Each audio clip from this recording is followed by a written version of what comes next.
rolling back Trump's legacy.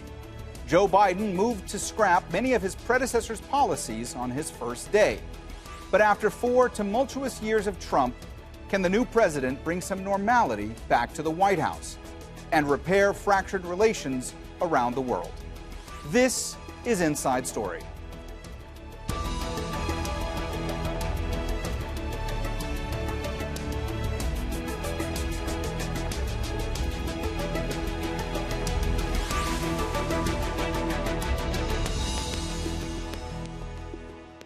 Hello and welcome to the program. I'm Mohammed Jamjoom.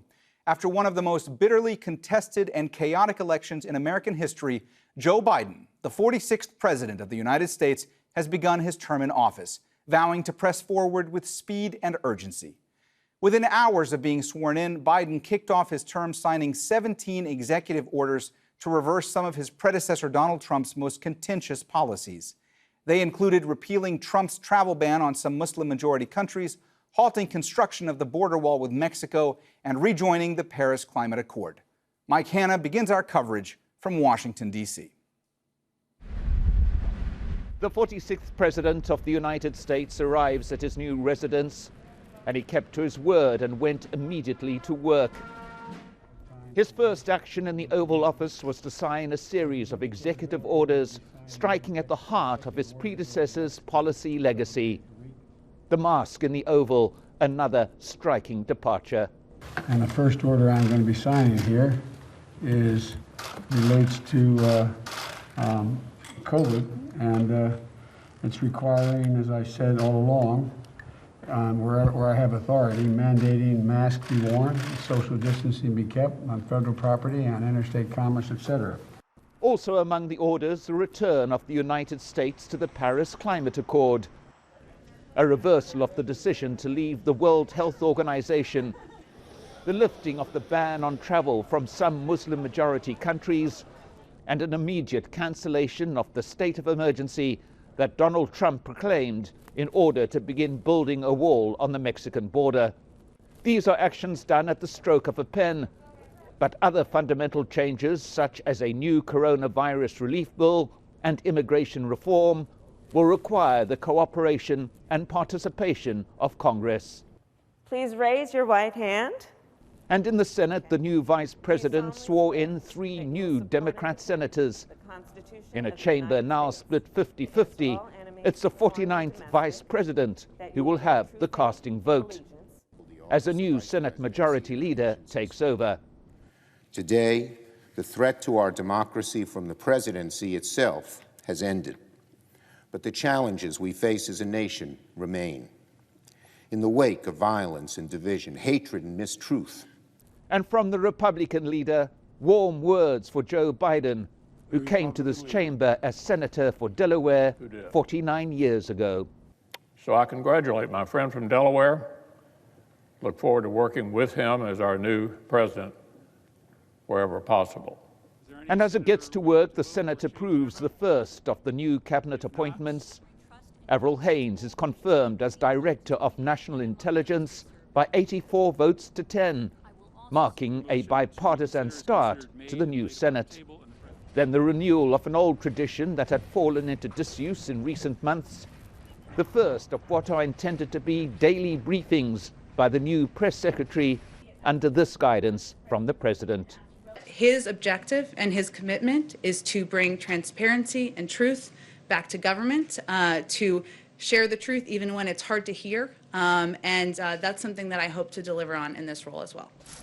President Biden and the First Lady arrive at the Lincoln Memorial for the final event of this inauguration day, a day that took place in the shadow of a pandemic and the threat of political violence,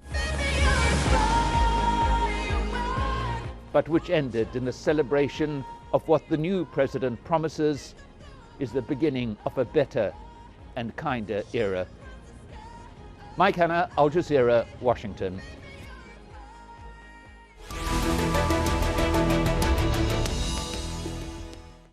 All right, let's bring in our guests in Washington. We have Rina Shah, founder of Republican Women for Biden.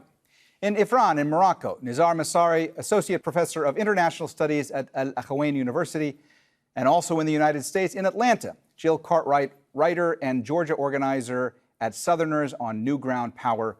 Welcome to the program. Rina, let me start with you today. In his inaugural address, President Biden made a sweeping call for unity. He said, "We must end this uncivil war that pits red against blue, rural versus urban, conservative versus liberal."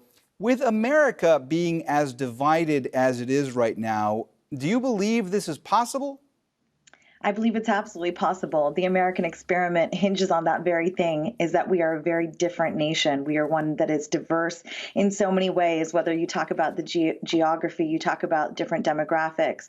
Of course, much has been made about the new Americans, people who look like myself, people who are the kids of immigrants. And I will say, with this changing fabric of the country, I believe that now more than ever, we can look back to the words of our founders about how all of us can really do our part to be part of the great American experiment, as it's often dubbed. So I'm hopeful. I believe this is the dawn of a new era, one that comes at a time where we need it most. This is a long time in the making, this division. One would argue that it's always been this way. But what we saw over the past few years was an acceleration that led us to what felt like an uglier place for many of us. Though many are sad today that their favorite is no longer in the White House, others of us, 81 million, some of us are extremely excited for what's to come. Biden, I believe, is the best person to lead us forward. He's someone who's faced great adversity in his lifetime and overcome it, wakes up every day with a smile. Who better to lead this nation when we had so many dark days in the past and want shining new days ahead? Jill, to pick up on some of what Rina was saying, if we're talking about the polarization in American culture, if we're talking about the divisions in the United States, we need to talk about the deep divisions over issues like racial justice and police brutality. What do President Joe Biden and Vice President Kamala Harris have to do to overcome these divisions, and can they be overcome? Right. So just living through systemic racism, and injustice every day can feel suffocating. And so to have it hurled at you in your face every day on Facebook, on Instagram, on Twitter, from the Oval Office for 4 straight years is extremely suffocating and dehumanizing. And so right now, Black Americans are definitely feeling some sort of sigh of relief, taking a breath to be able to recognize that this transition of power is definitely the start of something. Right. And so right now, with racial injustice at the forefront of the many issues that the Biden-Harris administration has to tackle, we're expecting bold and relentless policy. We cannot settle up debts that the United States has owed for over 400 years to the Black community without reparations. We can't do that without setting policy in place swiftly and immediately, while we can take advantage of a Democratic control of the Senate, and while we can take advantage of this dawn of hope and progress and a promise of correcting 400 years of racial injustice. We have to take advantage of that moment to be able to show decisively and definitively that this will be a moment where Black women and Black immigrants and Black people broadly will finally have their efforts recognized as both the base and the face of the Democratic Party, as it has been said, but also as people who actually have meaning beyond representation. Nizar, President Biden didn't waste any time in signing executive orders trying to reverse some of the more contentious policies of the Trump administration. These are directives that will reverse the so-called Muslim ban. He's rejoined the Paris Climate Accord. He ended the process of the U.S. withdrawing from the World Health Organization. How much is all this going to help America's standing on the world stage right now? Well, these are very important signs President Biden is sending to the rest of the world, that the U.S. is ready again to work through international organizations, through multilateral organizations, and lead the world in for solutions that are good for the US, obviously, but also for the rest of the world.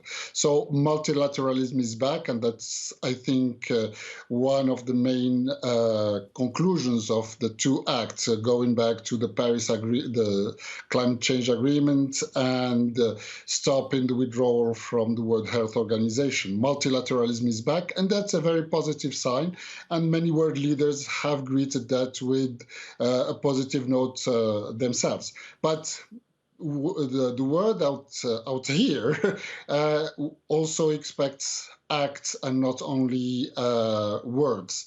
We expect actions that will show that the US is really back, and that some of the actions we saw until very recently will be changing under President Biden. But this is a moment of hope, and I think that many people, many world leaders around the world are relieved that to see this new kind of leadership, new old leadership. I'm not referring to age here, new old leadership in the sense of multilateralism in the U.S. Rina, Senate Republican leader Mitch McConnell has said that he looks forward to working with President Biden whenever possible. He also said that if there will be disagreements, he looks forward to them being respectful disagreements.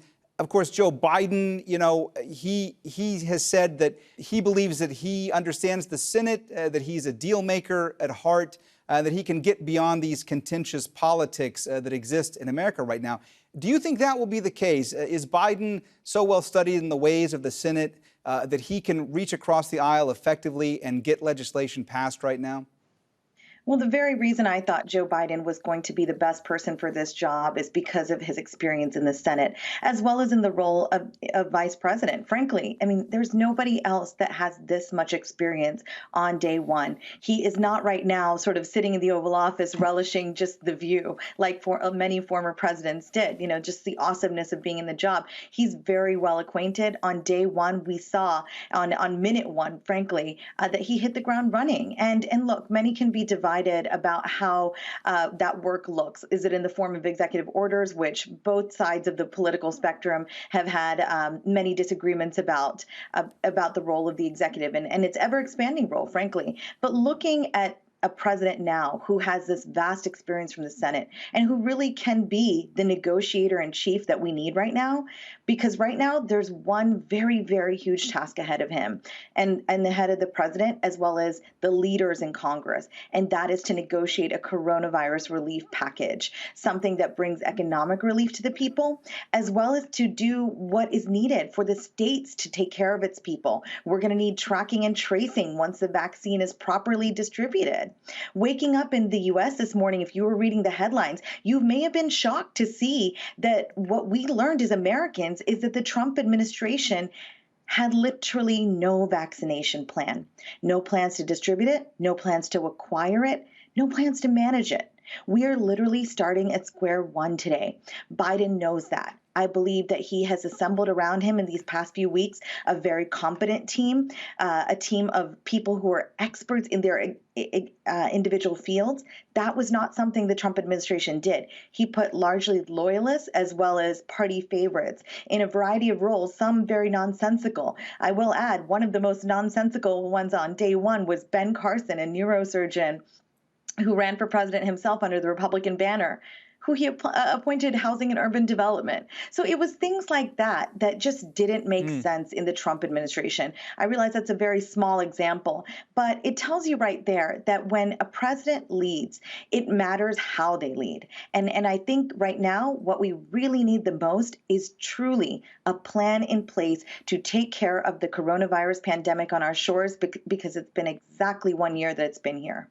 Jill, as an activist and organizer on the ground in Georgia, as someone who worked so hard to ensure that black voters came out and voted in this past election cycle, what do you hear most from the folks that you speak with? What do they want to see most from a Biden-Harris administration?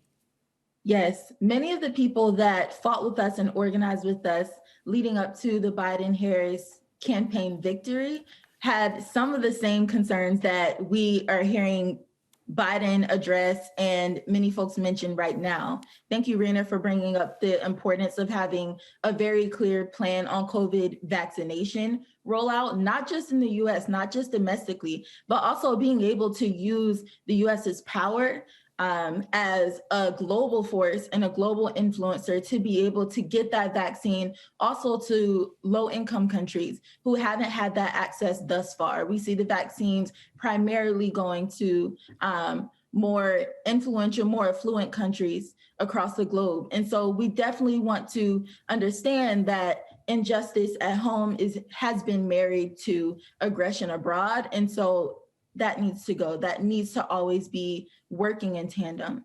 And so domestically, what US citizens, what Black folks in the United States are looking at is, one, these triple pandemics that we're dealing with. We're dealing with a pandemic of racism and white supremacy, which President Joe Biden called out in his message, probably more explicitly than we've seen many presidents do. He explicitly recognized the origin role of white supremacy in many of the United States systems. And so now what we need is no longer lip service, but to see that kind of action put into place, to see that kind of lip service turn into a promise realized. And so racial injustice and white supremacy is number one. I already talked about race reparations, but the legislation and the recommendations for the BREATHE Act, for example, are out there. We already have blueprints of what policy that will recognize the value of Black lives can look like. And we just need the Biden-Harris administration to understand it and to put it in place to champion it. We also know that COVID is a number one factor in the ability of the Biden-Harris campaign to win, but also in what's happening across the world. We're seeing Black folks in Georgia specifically were the number one demographic to pass away from COVID-19. And so we're looking at racial injustice in that level as well, not just systems like policing, but systems like healthcare. How are we going to transform that system so that Black folks are no longer at the brunt of every issue? I think that it extends to climate change. It extends to basic things like monthly cash assistance. People need cash assistance. We need actual support for small businesses. And so we're looking at high hopes for the Biden-Harris administration. And again, we need that policymaking to continue to be bold, swift, and relentless. Nizar, from your vantage point, where in the world will Joe Biden face his biggest challenges as president? On the foreign policy front, which countries will pose the biggest obstacles for his administration? I think that China is the first challenge that President Biden will have to face. China has experienced some freedom. There is no such a thing as void of power.